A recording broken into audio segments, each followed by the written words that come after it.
Ladies and gentlemen, welcome to the Stock Legends Radio Show. Please welcome today's host, myself, Justin Cogswell. Also today we have a guest that we've had on in the past that we're very excited to have back on the show today. He's the president of a company that's had a lot of exciting things and progressions here recently. His name is Rob Berman, and he's the president of ITUS Corporation, currently trading on the NASDAQ under ticker symbol ITUS. Rob, welcome to the Stock Legends Radio Show. Thanks for having me back, Justin. Rob, it's our pleasure. And Rob, for the listeners that may not be familiar with your company or your technology, why don't you just give us a real brief summary about exactly what your company does and your current goals and mission statement? Sure. So we are developing a cancer diagnostic platform to launch a series of blood tests for the early detection of cancer. The name of our platform is C-Check, and what it does is it measures the immune response to a malignancy by detecting the presence or absence and amount of certain cells that are the body's response, the body's innate response to a tumor. And for our purposes, these particular types of cells are biomarkers that we are, or in other words, indicators that we are using to detect either the presence or absence of cancer. And so by tracking these cells and using our proprietary processes, we are able to determine if, in fact, a patient has cancer. Justin, I want to distinguish this test from some of the other tests that are out there, which are known as predisposition tests. A predisposition test looks for mutations in a patient's DNA.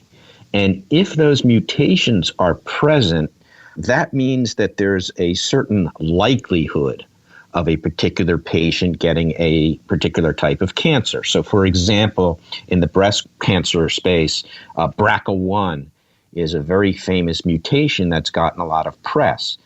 With a predisposition test, that only tells you if you are, in essence, predisposed to get a particular type of cancer. Our test, on the other hand, is a test to determine if you have cancer. And so there's a big difference between a predisposition test and a test like C-Check. There's another aspect of your particular test that I've heard you say recently, is that it uses one particular biomarker as opposed to the other tests. Do you want to get into a little bit in depth on that?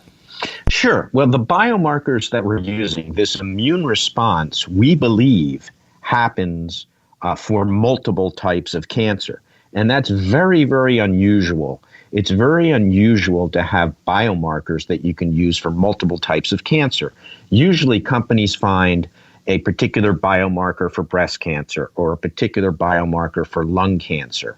Previously, we have announced success in using our platform for detecting breast cancer and lung cancer. And lung cancer is the number one cancer killer worldwide, and breast cancer is number two. So having a single biomarker that could be used for either one of those cancers would be a home run. To have a set of biomarkers that work for both of those cancers is even more of a win. And most recently, we've announced additional cancers that we've been able to detect with our C-Check platform. And that's what we're really excited about, and that's what we're here to talk about today. A lot of these other processes can be rather costly. What do you think the overall cost for this particular test would be, and would that make it more obtainable as a more frequent type of test? Well, to be a successful diagnostic test, there are four characteristics that a test should meet. Number one, it needs to be accurate, meaning it needs to detect what it's actually supposed to detect. So if it's a breast cancer diagnostic, it needs to be good at detecting breast cancer. Number two, the test has to be reliable, meaning that it has to be good at distinguishing the blood of healthy patients from the blood of patients with cancer. In other words, it needs to have low false positives. A false positive occurs when a healthy patient has a test and the test indicates that the patient has cancer, but they really don't. And many of our existing diagnostics, such as the mammogram, have very high false positives. So the second characteristic for a successful diagnostic test is reliability, meaning that it has low false positives. The third characteristic is that it has to be easy. It can't be too invasive. A perfect example of an invasive test is a colonoscopy. In order to get a colonoscopy, you need to be put under anesthesia. There's a day of prep that's involved. And as a result, only 59% of the patients that should be getting colonoscopies get them. So the colonoscopy is a great test in terms of screening colon cancer. But because it's invasive and because it's not easy, not everybody that gets a colonoscopy or that should be getting a colonoscopy gets a colonoscopy. And finally, the last factor is the one that you pointed out, and that's affordability. There are several tests that are in the works that are very expensive in, let's say, the $5,000 range. And a test either needs to be affordable or reimbursable. And at the end of the day, we're still early, but we project that the cost of C-check will be approximately $200 to $300. And so we think that coming out with a test in that range will be both affordable and reimbursable. And so we think that so far we're getting high marks for those four characteristics of a successful diagnostic, which are, again, accuracy, reliability, ease of use, and affordability. What's the company's strategy to get this particular test into the hands of doctors and to get the branding associated with the product? There are four potential markets for a cancer diagnostic. I previously alluded to four characteristics of a successful diagnostic. There happen to be four markets for a cancer diagnostic also.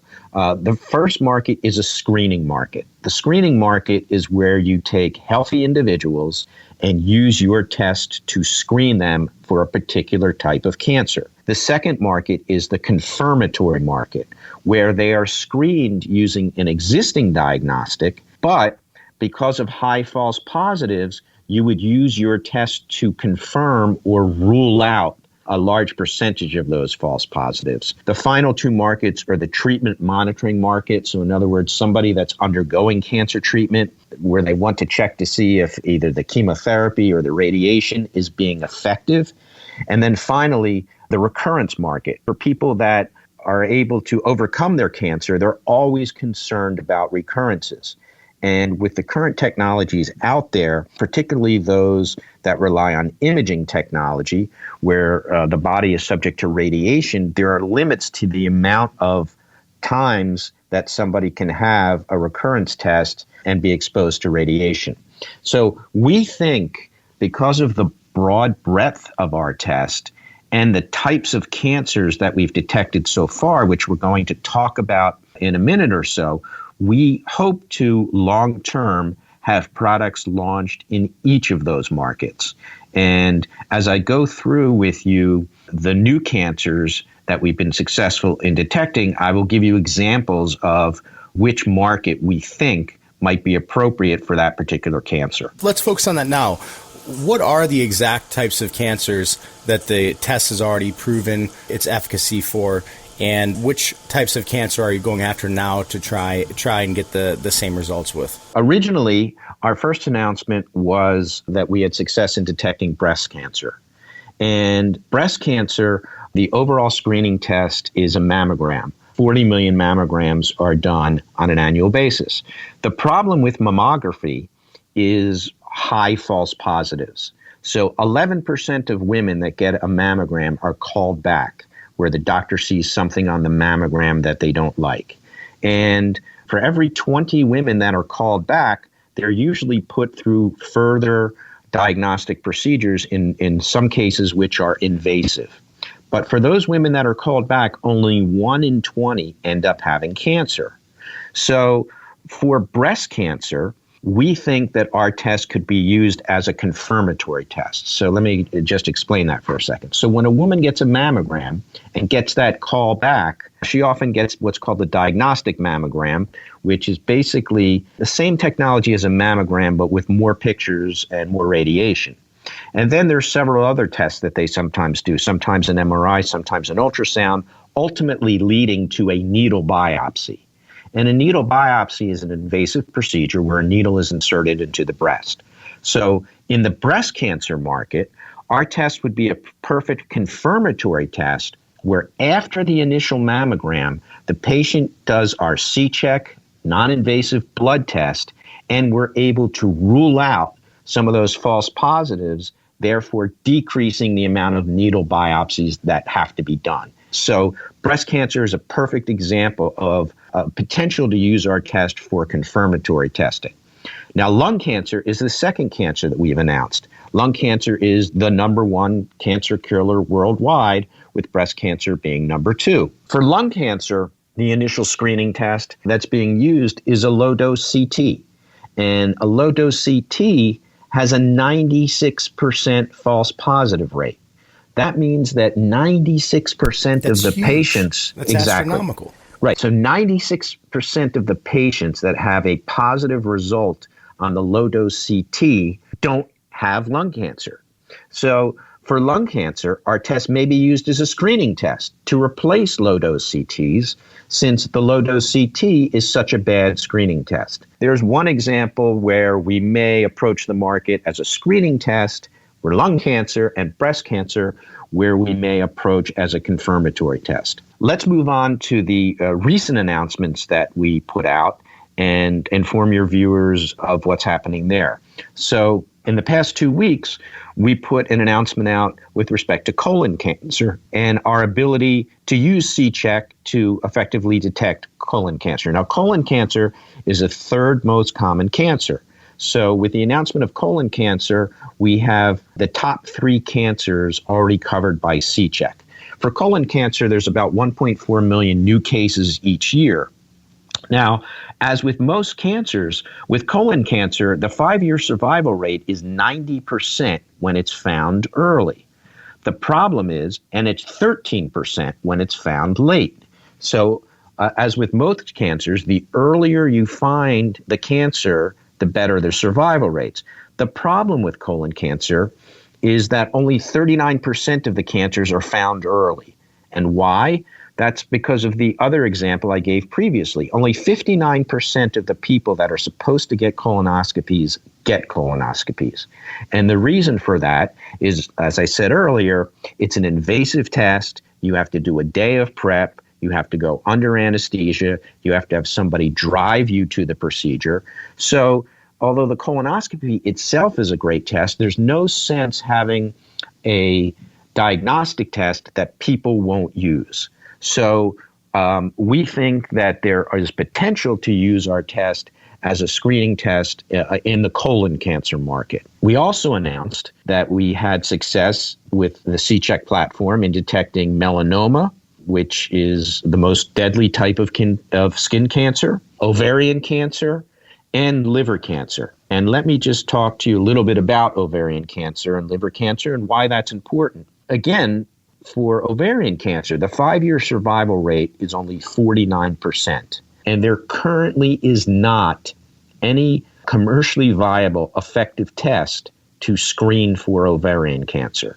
So perhaps ovarian cancer is a market where we would try to pursue C-check as a screening test as opposed to a confirmatory test, because there is no test now. Liver cancer, another cancer that we recently announced success with C-check, is also interesting, particularly outside of the United States. Liver cancer is not all that common in the United States, but it's the 6th most diagnosed cancer in the world and the 5th leading cause of cancer deaths worldwide, with the 5-year survival rate for liver cancer only being 17%.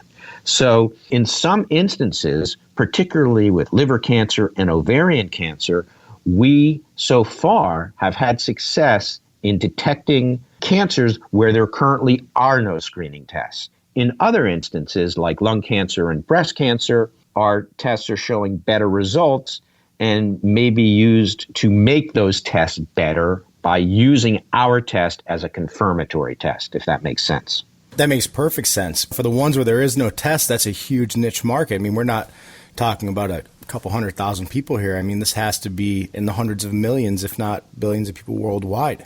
As I said to you, it's very rare to be able to use the same set of biomarkers to detect multiple types of cancer.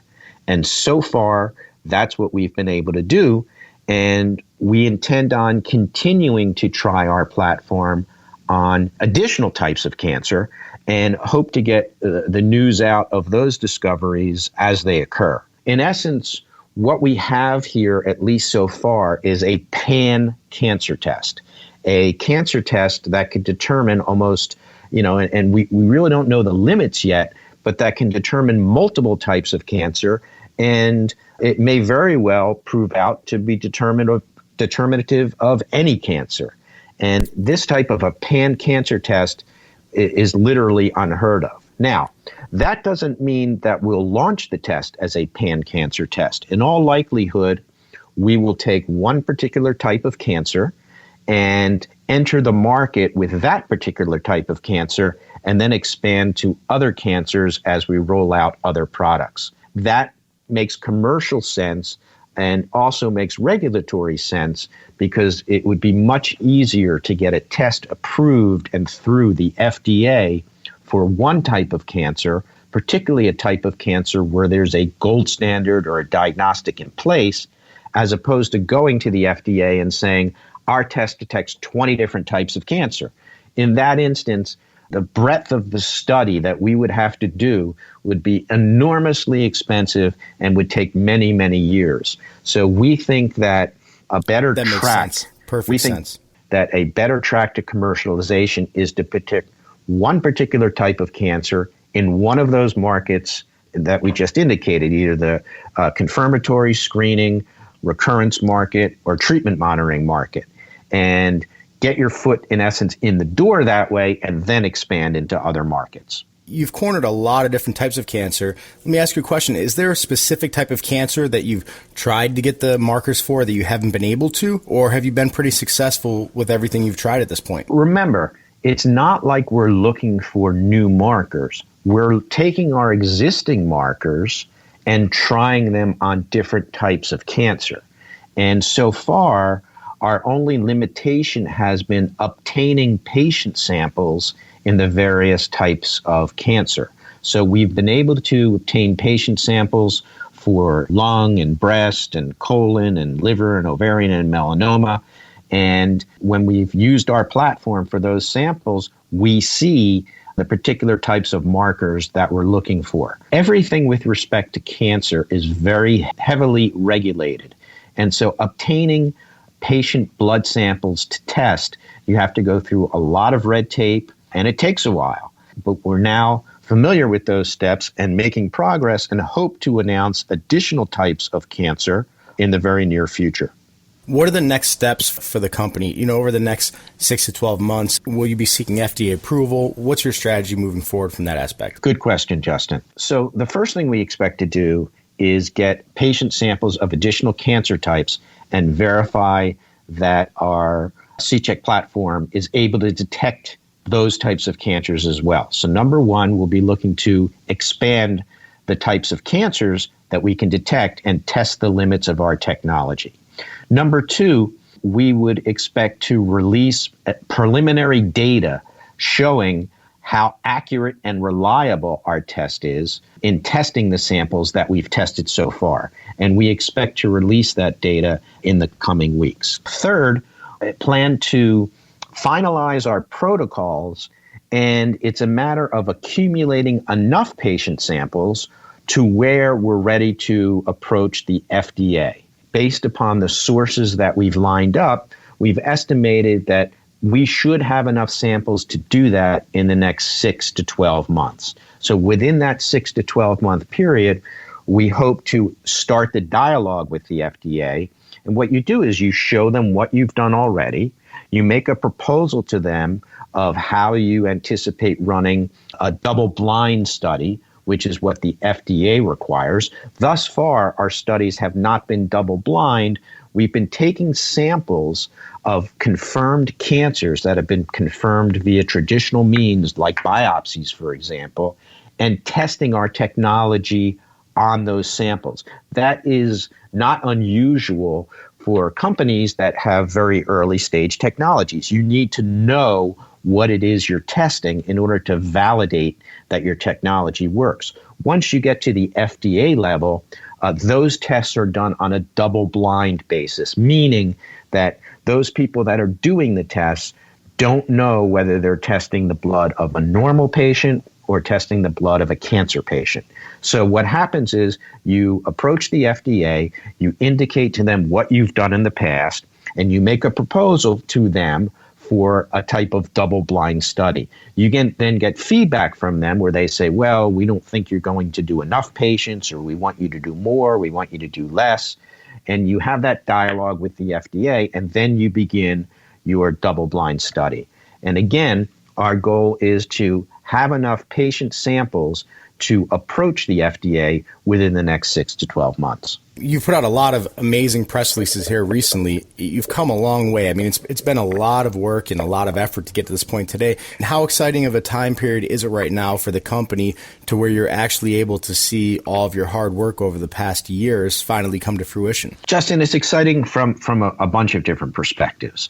Number one, it's exciting for cancer patients because cancer's been around for so long, and we're at the precipice of some really significant breakthroughs in the world of diagnostics and in the world of treatments. And we hope to be leading that diagnostic charge. And with the results that we're getting so far, it looks like we'll be able to do that. So it's certainly very exciting for cancer patients because better things are on the way. It's equally as exciting for our shareholders because we launched this cancer initiative about 14 to 16 months ago, and in a short amount of time have been able to accomplish a lot. We recognize that our shareholders would like constant news, and we've been silent for a while. Well, we've been silent because we've been working ourselves to the bone, trying to get these protocols to work properly, trying to get the patient samples in, and we see great progress in that area, which is why we're able to put out the news that we've put out recently and why we expect to have a more continual news flow as we go forward.